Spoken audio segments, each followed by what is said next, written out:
Hey everyone, thank you for clicking on the video. If you enjoy, please make sure that you like, comment, subscribe, and share with everyone. And if you have time after, please make sure you go to NateNightTalks.com and check out the NNT Community and Research Database. Thank you.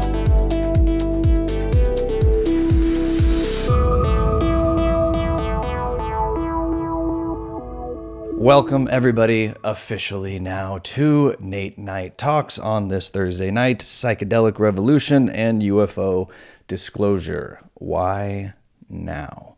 A question that has been plaguing many of us for quite some time and is worthy of unpacking and exploration. So that is what we're going to do tonight, among possibly other things, but I think that is a great jumping off point for the conversation, as there is a lot to be theorized and unpacked within that. And so for the opening monologue today, I'm not going to go too deep into anything. I kind of wanted to, I guess, give a couple interesting little current events as it's going to pertain to the conversation that we're having right now. Because for those who don't follow what's happening right now within the psychedelic space, as well as the UFO phenomena, it might not make sense to you why this conversation is even being had, because it might not even be on your radar. And that makes sense because ultimately, this all comes down to consciousness, and whatever is a part of your reality that you have decided to be real, that you make real every single day with the things you think and believe, is ultimately what you are going to see or come across. And so if you have not been paying attention to this, I wanted to just give some interesting little articles and things. I have a number of alerts that are set up to notify me whenever particular subjects are addressed throughout the internet, so that I'm always kind of staying up to date on particular dialogue and schools of thought, as well as information coming out on a number of various subjects. And so I thought it was interesting, first and foremost, to kind of start with a couple things within the psychedelic movement. I'd kind of like to start, I guess, with the the bad news first and foremost, which is the AOC shooting down basically the amendment to promote research into psychedelic medicine. And this is, once again, a discouraging reality, another step back in progress in general, and truly just taking back the control and sovereignty over our consciousness, our life, and our own choices.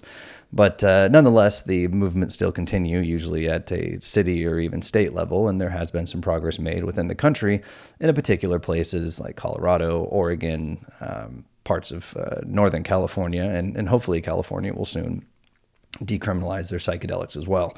But unfortunately, the amendment passed, which is absolutely mind-blowing to me, or the amendment that did not pass, is mind-blowing just because of the amount of press this subject is getting within the psychedelic community and in medical research in general, because of organizations like MAPS. It is... If you ever need more proof, I guess, about who ultimately dictates legislation, the laws, the very nature of our country and our belief system, I don't know how much more proof you need that it is big corporations, banks, pharma, and other lobbyists and people who ultimately dictate these things based on the legislation that does or does not get passed. Because ultimately, it is always in the favor of those particular institutions that pull the strings of our government and governments around the world. It's definitely not just here. This is a global issue that there is an ever shrinking group of people who hold more and more power and use that power to unjustly sway legislation, law, and opinion in their favor.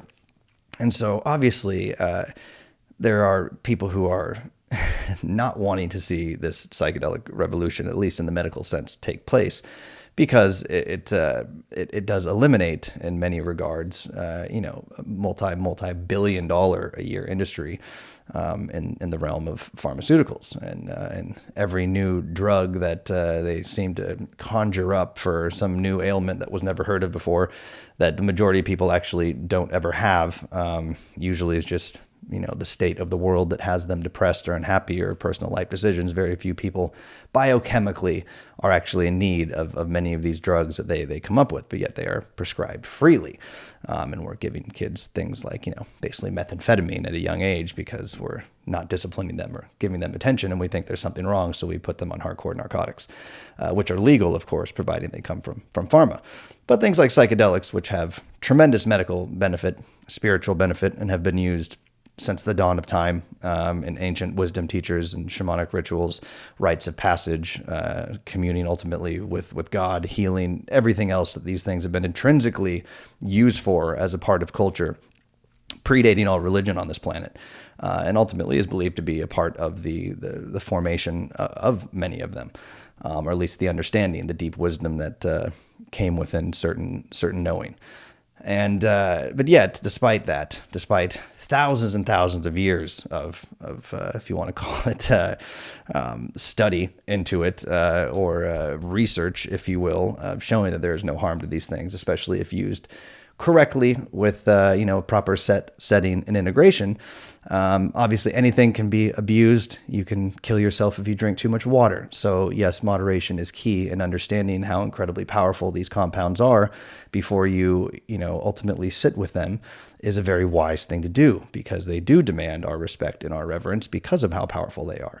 But nonetheless, despite all of this evidence, despite a track record going back thousands and thousands of years, and all of the medical research that was done in the 50s and 60s with these things before the embargo on psychedelics and ultimately on consciousness took place with the war on drugs, there has been a new emergence of scientific study and clinical research into these particular compounds because of the medical benefits that they have. There's a reason why these things have been passed down generation to generation throughout time, why cultures and civilizations understood the importance of these medicines and what they can do, especially in a healing capacity.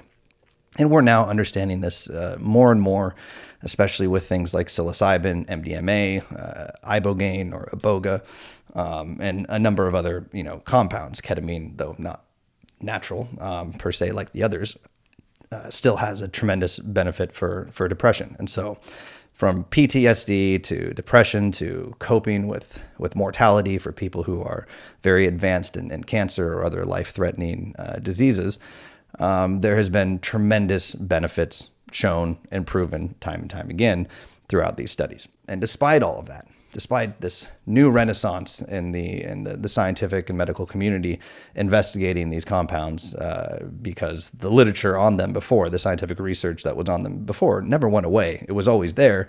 It was just the legality. It was the fact that they weren't even allowed to study them.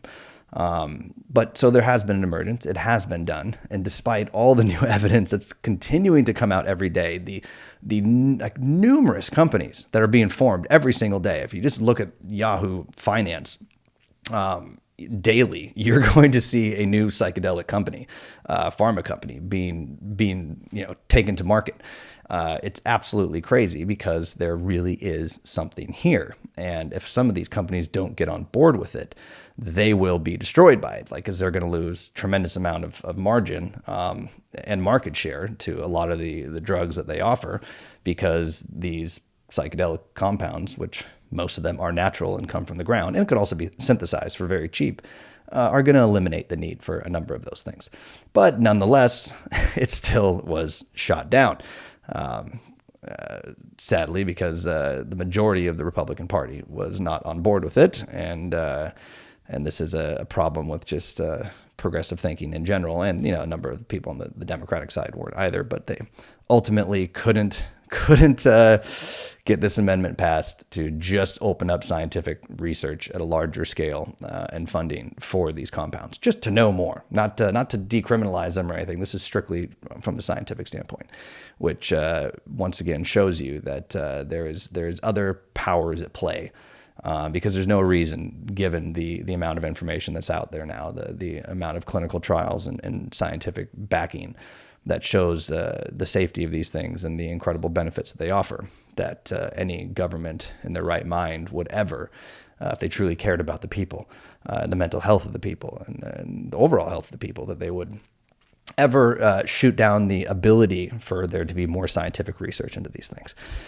And so while it is progressing, there is still a battle, that needs to be won at a legal level with this. But nonetheless, there's still a tremendous amount of encouraging things. And like I was saying, there's tons of new companies that are coming up. One of them is actually MindCure, that's launching its second stage of manufacturing synthetic ibogaine for use in psychedelic clinical research. For those of you who are not familiar with my background with psychedelics, or a number of the moderators, well, I guess only a few of the moderators are actually here today, but moderators in general have a tremendous amount of experience with psychedelics as well. And I've traveled the world to be able to sit with shamans and sit with some of the most powerful compounds on the planet, strictly because I believe consciousness is the final frontier. It's not space. And if we ever truly wish to understand who we are, our place in the universe, what any of this means, and ultimately heal ourselves of whatever, shadow work or things like that need to be done, that these compounds do hold a key to doing that. They're not the only way, of course. There is a number of ways to get there through, deep meditation or other altered states of consciousness, hypertropic breathing, prayer, etc. There's a lot of modalities that can work, but this is definitely the most direct route there. This is that 10 years of therapy, 10 years of, meditation in a monastery in isolation, in a matter of 10 hours, basically. And so, while they are not for everybody, and I'm not going to be condoning this or saying that you should go out and do it, I'm merely going to speak from my personal experience and the medical information that is out there on it.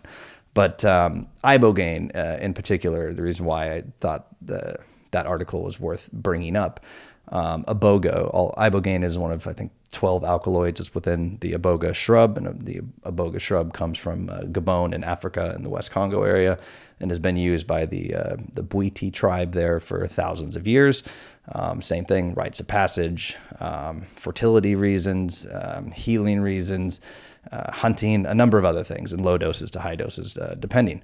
But it is the most powerful psychedelic on the planet, pound for pound, as far as duration goes. I mean, I guess DMT and 5-MeO would be the most powerful psychedelic there is, really pound for pound. But as far as duration goes of a psychedelic experience, nothing tops iboga. My first ceremony lasted 18 hours, and the second one lasted roughly 3 days. And that is a long time to stay in an altered state of consciousness, let me tell you. But nonetheless, it was one of the most life-changing experiences of my life, as all psychedelic experiences are. And that one really helped tremendously for a lot of healing, a lot of understanding that needed to take place, as well as just the realization that I am actually okay. And the message is a lot of the times, and these plant-based medicines, if you want to call them that, or psychedelics, entheogens, etc. A lot of times the message can be very, very basic and very simple. We overcomplicate everything.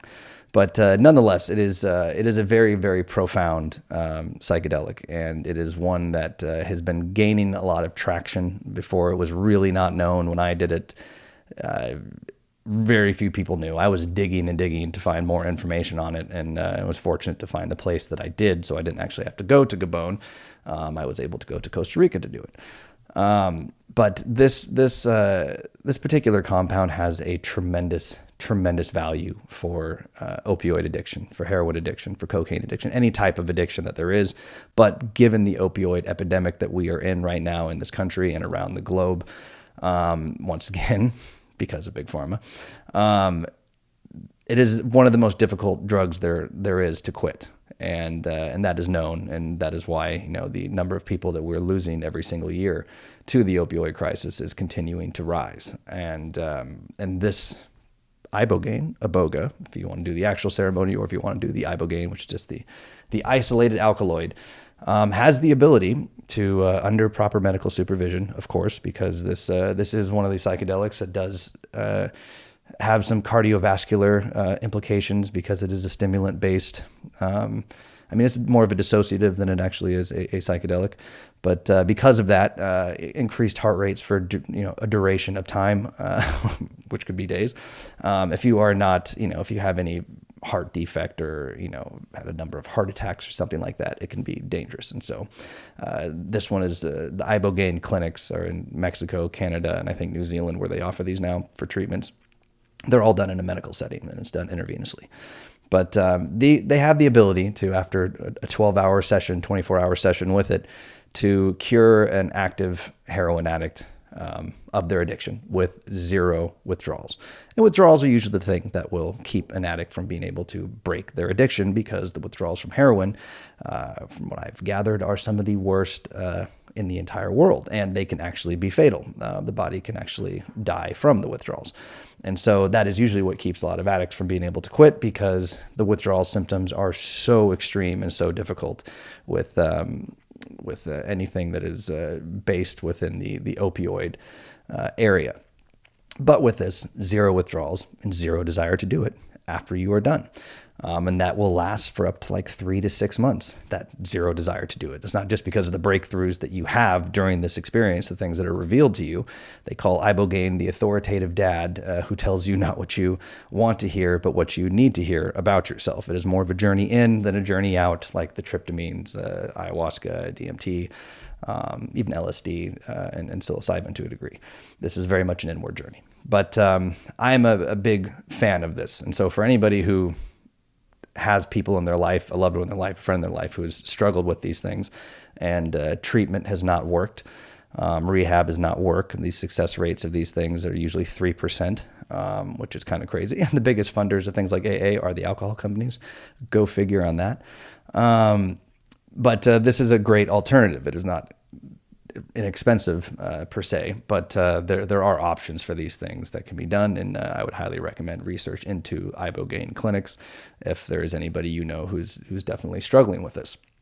But nonetheless, something that has the ability to cure somebody of one of the worst addictions that there is within one 12-hour sitting of it, and leave them with zero desire to touch it again for 3 to 6 months, which is more than enough time for them to correct whatever the underlying issues were. It's usually, like I said, just being able to break past that withdrawal part that is exceedingly difficult for people to be able to do. And so being able to get through that with zero withdrawals, a new perspective on life, and a new, neurological rewiring, which is a part of how ibogaine works, as well as all psychedelics, or majority of psychedelics have certain neurogenesis components to them, of opening new pathways in the brain and connections therein. As well as removing old ones or breaking long-term connections that would have to do with addiction or things that we've convinced ourselves for our entire life and reiterated over and over and over to a point that they've become real, like a thought habit or things like that. Those things can be broken, long-term neurological connections with ibogaine, at least so far as preliminary studies have shown, and my firsthand experience can vouch. And so that is very encouraging that there is a company that is already in stage 2 of their synthesis of ibogaine, because there's not many of these shrubs, and we don't want to destroy the earth or the fine people of Gabon in Africa and take their natural resources from them, especially things that they've used in ceremony for thousands of years. And so this is very encouraging, and you're seeing this all over the place within the medical community. Like I was saying, check out Yahoo Finance daily, and you're going to see countless companies just coming to market every day, trying to find new applications, new synthesis, and new use for psychedelics because of their tremendous medical benefits that they have. And so that was just some interesting news that I wanted to share, and there's a lot more that could go with that as far as just updates on what's happening within MAPS and the psychedelic movement at large. But would definitely encourage all of you to go to decrim.org, I believe is what it is, and find out sign whatever petition you can for the decriminalization of these things. No government, no entity of any sort should ever be able to tell people at all what they can and cannot do with their consciousness and what they can and cannot put in their body, which is the same issue we're having with COVID right now. They're telling us we can't put one thing in our body, but yet they're trying to force us to put something in our body that's completely untested. And so however your feeling on that is, we should have sanctity and sovereignty rather over our own consciousness and over our body. And this is paramount, and this is something that we must never relinquish control over, even though I guess we have because of the war on drugs. But it's time that we take it back and we make our voices heard, no matter how you feel about these things, even if you don't use them.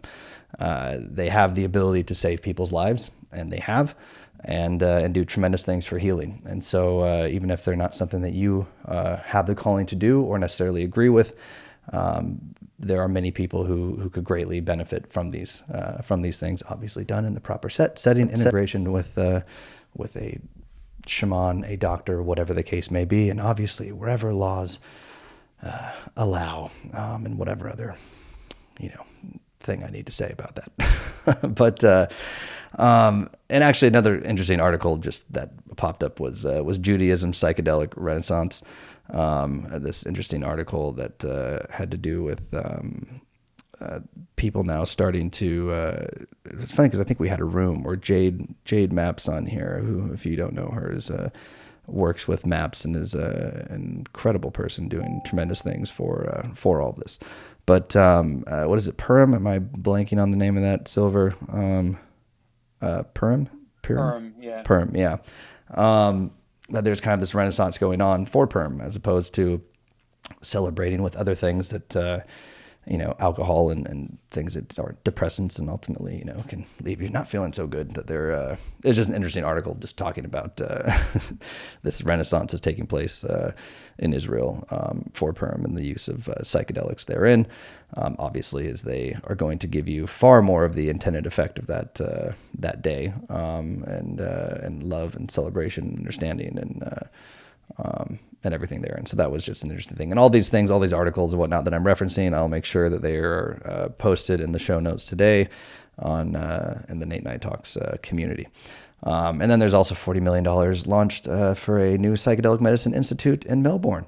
It's happening all over the world. And so that is point one. The psychedelic renaissance has been happening. It's still happening, and it's continuing to gain steam, despite some little setbacks here with the AOC. But nonetheless, it is very positive, and I think more and more people are waking up to the absolute unjustly demonization that took place within the war on drugs as it pertains to the psychedelics. And so that's a good thing. And within psychedelics comes an awakening on a conscious level, comes a great conscious awakening that takes place for anybody who has ever done it. Epiphanies, revelations, and understandings about the interconnectivity of all things, about the nature of God, the soul, universe, nature, our connection to all of them, and the oneness of it all. These things that you hear and you think are all like new agey, man, oh, we're all one. Like, sure. But when you actually feel it and see it and experience it, it will change your life forever, because that becomes an understanding that goes from believing or thinking something to an actual knowing at your core. And so this is a part of a very interesting revolution that's taking place that is also somehow conveniently timed with the UFO disclosure. And we are normally talking about the UFO disclosure in here quite often, but I wanted to have this conversation tonight be dedicated strictly to kind of discussing the why now of everything. Why the disclosure, why is it happening now? What are your thoughts on that, as well as the psychedelic revolution, or the combination of both of them happening? But up until 3.5, 4 years ago, when the Tic Tac Gimbal and Go Fast videos were declassified and released to the New York Times from the DoD, this subject was so insanely stigmatized and full of disinformation and counterintelligence and lies, going back to essentially the 70s, or I mean the 60s rather. The 40s, 47, and then the Robertson Panel in 53, which outlined essentially the what was to go forward within the intelligence agencies for the disinformation campaigns, counterintelligence, the re-education of members of the country as it pertains to this subject matter, the UFO subject, the infiltration of various UFO groups and everything therein. And so this subject, as we talk about all the time, has been made fun of, mocked. Those who have investigated have either lost their lives, their livelihoods, become social pariahs, outcasts, or called, conspiracy kooks or tinfoil hat wearing, nut jobs, whatever the descriptor was. This has been how this subject has been framed, despite the evidence, despite the government's involvement with it, and all these declassified documents and everything that shows the reality of how seriously this subject has been taken at a government level and an intelligence level. But yet now, within the past 4 years, the subject matter is being talked about widely. The government is releasing videos, and specifically during COVID last year, the peak of the hysteria in April, when everybody was already scared to death at the very end of their mental and spiritual and emotional capacities with the loss of either loved ones or their job, financial stability, whatever the case may be, and being locked inside their house with nothing but doom and gloom and propaganda and divisiveness spewed at them all day, every day from the news media and the government. Suddenly at that time, the government and the media thought it would be a good time just to throw it back out there. Hey, by the way, those videos we declassified, 3 years ago, the DoD released. Well, the Pentagon just now confirmed that those are real. Well, no shit. The DoD released them. It was a part of their program. We already knew they were real. Why are you just now, during the height of hysteria for a global pandemic, are you coming out and now telling people, oh, by the way, UFOs are real? The Pentagon confirmed that this was real as well.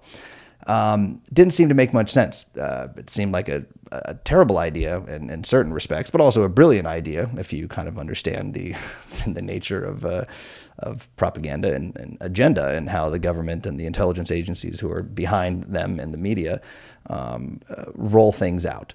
And so this obviously built over the last year up until the stimulus bill and the intelligence report that was ordered within that. They had 6 months to do, which came out on June 25th, and we've obviously beat that 6-page nothingness to death already. But nonetheless, it's out. Everybody is talking about it. It is being taken seriously now. And being taken seriously across the board. Even the scientific community is now starting to come on board with this, as well as other people within the government who never would have touched this subject with a 10-foot pole are now talking about it as well. But the timing of all of this seems very interesting because, as I mentioned all the time in this room, the UFO phenomena ultimately has to do with consciousness. Everything ultimately has to do with consciousness, has to do with the making of our reality and what we believe to be real.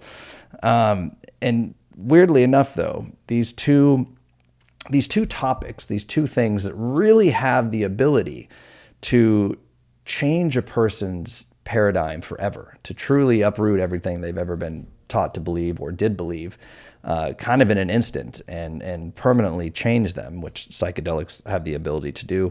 And the realization that, holy shit, we're not alone in the universe. Matter of fact, they're here and they've been here and they possess technology and capabilities that are, thousands of years beyond our wildest dreams. And that might even be a conservative estimate. We really don't know. Well, we know the people who ultimately pull the strings, the cabal government, if you will, but not the mainstream, not the elected government, not the normal people of the world. But nonetheless, it's a true, paradigm crushing revelation, and ultimately will change everything for an individual when they accept this and understand that, okay, well, everything we've been told for the most part is a lie, or at least has to be completely, rethought. And going forward, understanding, our place in the universe, which the hubris of the human species has, for whatever reason, a hard time grappling with the fact that we're not the center of the fucking universe. And we never have been. But in our own minds, we have convinced ourselves of that, and that no intelligent life could ever exist in the absolute, nearly infinite vastness of the universe. And if it did, there would be no way it could have gotten here, or we would have known about it because we're so advanced. Like, we don't know shit. We don't know anything. Ask any real physicists or scientists, and they'll tell you that they know roughly 2% of the universe they understand. But nonetheless, this is all happening, and it's all happening at the same time. And I don't know if I think that's a coincidence or not. It seems very, very kind of serendipitous in a way, because I think there's a couple ways to look at it. If we're talking about the UFO phenomena, I think this is all very intentional, and none of this was accidental, and the government or the cabal-esque government is rolling this out very methodically and very deliberately. And to what end, we can also discuss and have open for debate tonight. But that part is clear. And what story they're going to tell, the narrative that they're going to put forth, is also what matters the most, because the fact of the matter is these things are real, they are here, and they have been since the dawn of our species, and very much likely could be the cause of our species. But it's going to come down to what story they tell. And so that's happening, but then there's a psychedelic revolution, which seems to be more on a consciousness level. It seems to be like the people in the world, these light workers, if you will, these beings that are here, who are trying to spread understanding and this awakening of the true nature of things, and trying to spread love and this unity, understand the power of these particular things, and seem to be making an effort to get them out, because obviously we know this is not in the best interest of those who currently control the world, or run big pharma. These are a threat to all of them. That's why these things got outlawed in the 60s. It had nothing to do with safety. It had to do with people not wanting to go to war when the government said, go to this pointless war and kill your brothers and sisters over there because we tell you to. People started questioning authority, started questioning the very, breakdown of society, the order of things, and how it didn't make any sense. And that is not good when you are the very few who control everything, to have any type of a person who is a free thinker, who is going to question the nonsense that you're trying to program them with or tell them to do. And psychedelics will make you do that. They will make you think and question everything. And therefore, they were made illegal, despite all the medical benefits and the scientific research that had been conducted before. And so it doesn't seem to think that there could be any dubious intent behind psychedelics being, decriminalized in this movement with them. That seems like that truly is an attempt at a number of people to try and create an awakening, or at the very least, just take back the freedom that we should all have to make choices with our own body. But then you have the UFOs on the other side. And maybe they are all a part of it. Maybe the UFO disclosure, we humor all ideas in here. The point is to have meaningful dialogue, no matter what side you sit on within this debate of trying to understand the why now of everything, and whether or not the government's intentions are pure, and they truly are just as curious as we are about this and investigating it just the same, or whether or not you think it's a crock of shit and this is some, cabal, New World Order, agenda and false flag operations and all the other things that you hear going on within this speculation in the community. And so that is what I wanted to lead off with as the starting point for tonight. I will really want everybody to kind of brainstorm their ideas. You are all welcome to stage. Please come up, raise your hand. We'll bring you up. Just once again, abide by the rules, be respectful, don't derail the conversation, and try to keep your share under 2 minutes if possible. And if you want to be brought up, make sure that you have a profile picture, a bio written, and social media links so that we know you're not a troll. But I want to have some meaningful conversation about this tonight. Why now? Why now with all of this? You don't have to, if you don't know much about psychedelics or UFOs, but you know about one or the other, speak to that. But if you're aware and paying attention to what's going on with both, or gathered enough from what I just said and explained, then if you have a tie-in for all of that, would love to hear it. But it's very strange of what's happening now, and you can also even bring in the COVID situation and everything therein, and the Hadron Collider and artificial intelligence. There's a number of things that are all taking place right now. That correlations could be drawn. And so wanted to have a fun conversation tonight. Let's have one. I'm excited to do it. With that, as always, this is Nate Night Talks, Psychedelics, Revolution, and UFO Disclosure. Why now? Silver, my man, will you please lead us off?